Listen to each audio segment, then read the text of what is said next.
Pri masírovaní hlavy koňa odporúčame použiť tento typ hlavy, ten mäkší. Tu sú dva hlavné typy svalov.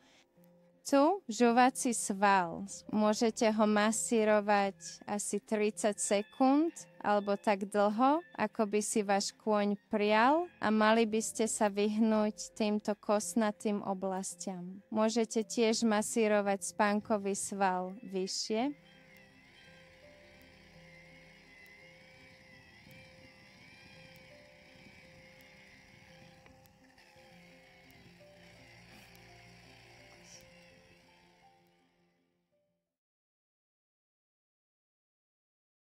pacivital.sk